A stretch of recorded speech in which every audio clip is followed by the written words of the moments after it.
It's been about a week since Thanksgiving and the whole Black Friday thing, and I don't know. It's been kind of rolling around in my mind ever since then about how much I hate commercialism, which is funny because I've spent the majority of my professional life working in marketing and advertising, but now I do the YouTube thing, and I don't mind calling out sponsors and especially if it's something that I think adds value to the people who watch the channel. If you're interested in learning stuff, then you're the type of person that's going to be watching my videos. And so I don't mind pointing you to brilliant.org because it's a great place to learn stuff. Or Curiosity Stream, I just did one for them. It's awesome. And to be honest, a lot of these sponsors, I get access to their product, to their platforms, and I enjoy it. That's one of the perks of actually doing this. I get free access to these things that otherwise I wouldn't have access to, and otherwise I might not really spend the money on myself, but being able to do it myself is really cool. So I don't mind doing that. But on the flip side of this, as many of you know, there's the whole Canker Boy side of what I got going on, and I have always struggled with promoting Canker Boy. And this whole Black Friday thing is a perfect example. I didn't do any Black Friday deals. I didn't even put an email out to anybody. And this might be why Canker Boy is not growing. I mean, let's just be honest. But I've found this with other people that I know that have done marketing or advertising that then started their own businesses or started selling their own products or services. They really struggle with promoting themselves. And it's a funny thing. If you came to me with your business, I could knock the crap out of that. I could market the hell out of it.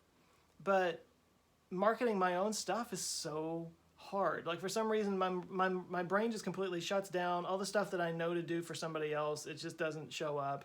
Or I get weird about it and I start feeling like, I don't want to do this. I don't want to say that. I don't want to be all like, bye. It's so gross to me. It's so gross. And I don't know what it means that I'm fine doing it for other people. But although I will say there was, in the earlier days of my job at the newspaper, there was a car company. There was one of these, I forget the name of it. I would say it. I would say it if I remember the name of it because I kind of was so disgusted by these guys. I did an ad campaign for this company that leased cars. And there's nothing wrong with leasing cars. I've leased cars before. But the way they had marketed themselves in their ads that we got a hold of before we started doing their stuff, it was so gross and so manipulative and so deceptive. I mean, for example, they had these commercials where they're like testimonials from people that were like, I lost my job and got evicted from my apartment, and I went to go get a car, and not only could I lease a car, I got a Jag. And it shows her standing next to this like brand new Jaguar. And I'm like, oh my God. Like, I was so disgusted by it. It was so wrong. And I remember saying to the salesperson, I was like, look, I'm telling you right now, if they want to do something like that, I'm not working on this project. Which was kind of ballsy of me, actually, because I was not in a place to be able to say that. But I stood up and I said, God, what's with my hair? I had morals, damn it. I wasn't gonna go against that. And of course, it's very telling that when I did that, she kind of laughed and was like, "Oh, that's so cute. You have morals." But anyway, that's neither here nor there. But I see other YouTubers who I have a ton of respect for, that they make a lot of money on merch, and I don't decry anybody for wanting to make some money doing what they do. Merch is a good way to do it. It's not something I've really put a lot of effort into. I mean, I sell the t-shirts, but that's about the extent of it. I guess some of my t-shirts also have posters, mugs, that kind of thing. But it's something that I'll do, but it's not something I really enjoy doing. And other YouTubers I know, they were doing like Black Friday sales and stuff like that.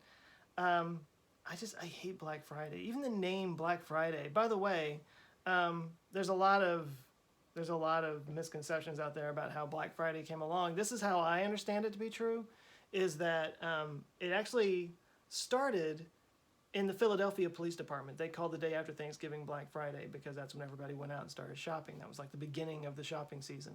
And generally, it's a bad thing when a bunch of people leave their houses. I think if cops had their way, people would never leave their houses, and I don't blame them. I always felt that way when I worked in retail during the holiday season. It's like the worst thing in the world is when a bunch of people leave their houses. Just sit in front of your TVs, watch American Gladiators, and get dumber, like a good American.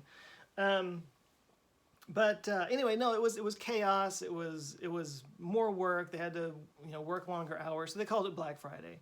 And this started sort of as a joke amongst the police in Philadelphia, and somehow it kind of spread out from there. And this was back in like the 70s, early 80s,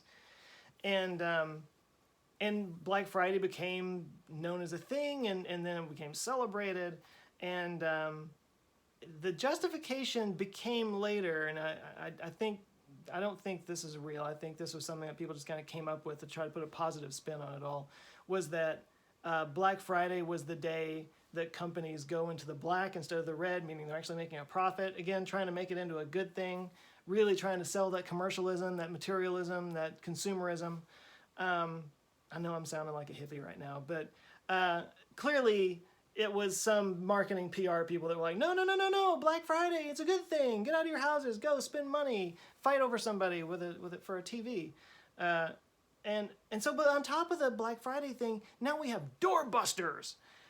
I can't believe that's a thing. I can't believe they actually use the word doorbusters. I remember when they first started doing it. It wasn't that long ago. But I'm like, you're actually encouraging people to destroy your property. We're going to have sales so great, you're going to destroy our property. It's just like, what? And I've always been sickened by this whole idea of camping out in front of a Walmart so that you can save $50 on a TV. It's just so gross. It's so gross. I wish we cared as much about things that actually matter as we do about stuff like that.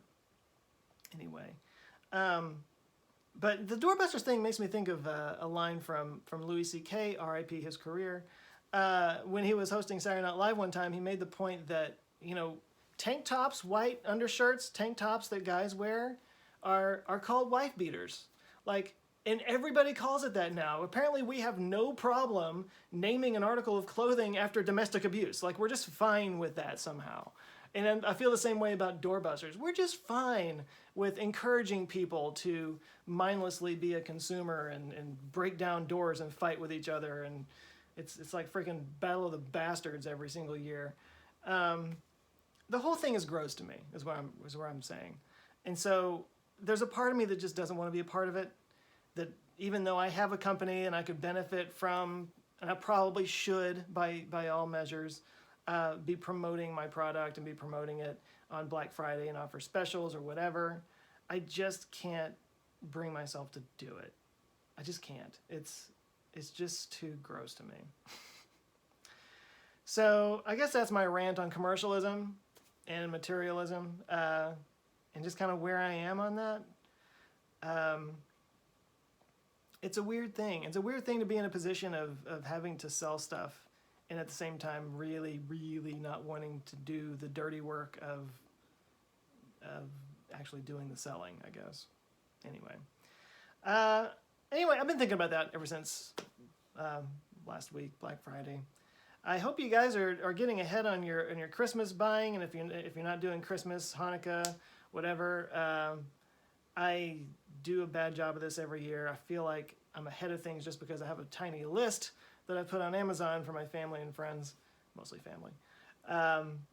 It's funny, my wife's mom, I'm not going to talk too badly of her or anything, but she's obsessive about this. I think she's a little OCD. I think she's a lot OCD. And it's like, it was like November 2nd. It was like, we still had our Halloween stuff up. And she was like, where's your list? What do you need? Like, she had to buy everything right then. Anyway, it's insane. I'm not like that. I'm very much hey, it's next week and I haven't bought anything yet. I'm trying to be better about it. Maybe I'll do better this year. Maybe I can get out, now that I don't have a job that I have to be at. But anyway, we'll see. Anyway, weird rant. Just thought I'd throw that out there. Hope you guys doing well.